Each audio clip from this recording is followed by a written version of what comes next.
Assalamualaikum warahmatullahi wabarakatuh. Anak-anakku kelas 12 OTKP. Nah, untuk hari ini materi Humas Protokol kita akan belajar mengenai membuat notula atau notulen rapat.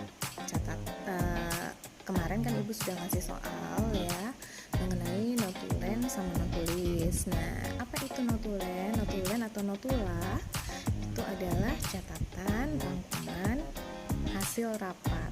Nah, notulis itu adalah orang yang menulis catatan rapat tersebut. Syarat dari notulis adalah dia mampu menyimak dengan baik ya ketika rapat itu berlangsung, dan ketika menyimak maka ditulis ke dalam notulen rapat. Nah, apa sih fungsinya notulen? Nah, fungsi dari notulen itu adalah sebagai alat bukti. Kenapa? Kalau tidak ada notulen, kita tidak bisa membuktikan bahwa kita sudah mengadakan rapat.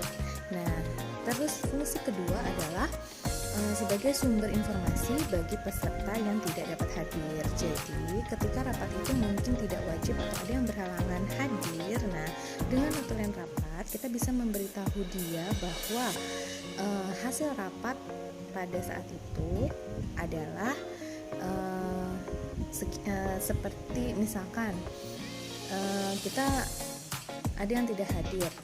Nah, kita dapat ngasih tahu nih, ini loh hasil rapatnya yang kemarin gitu. Nah, karena ada notulen rapat itu, kita bisa ngasih tahu. Tapi kalau tidak ada notulen rapat, kita nggak bisa ngasih tahu, dan dia pun mungkin tidak percaya dengan hasil rapat tersebut kalau tidak ada buktinya seperti itu. Nah, terus juga yang ketiga sebagai pedoman untuk rapat berikutnya, sehingga ketika rapat berikutnya pimpinan atau pegawai yang lain, karyawan yang lain tidak perlu mengulang materi yang sama, tidak perlu mengulang permasalahan yang sama karena karena adanya notula itu. Jadi kita tahu, oh kemarin sudah bahas ini nih, berarti untuk rapat ini kita tidak boleh bahas itu lagi karena itu sudah dibahas pada rapat sebelumnya, seperti itu ya. Itu fungsi notulen rapat. Nah, untuk jenis notulen atau jenis notula rapat itu ada dua ya, yaitu notula harfiah dan notula rangkuman. Nah, notula harfiah ini adalah notula yang dicatat secara detail, artinya apapun yang diomongin, dibicarakan pada saat rapat tersebut itu dicatat semua.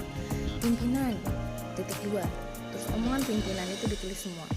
Terus pendapat, yang pertama misalnya pendapat dari bagian keuangan itu dicatat semua, apa kata-katanya. Nah, itu untuk notula harfiah. Nah, untuk notula rangkuman yang dicatat hanya yang penting-pentingnya saja, yang pasti penting-pentingnya itu yang sangat gentingnya ya, yang penting-pentingnya atau rangkuman dari rapatnya itu yang dicatat untuk notula rangkuman.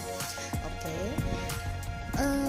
Itu saja dulu untuk materi hari ini ya. Kita sampai jenis notula. Untuk pertemuan berikutnya nanti akan kita bahas lagi bagian-bagian untuk pembuatan notula.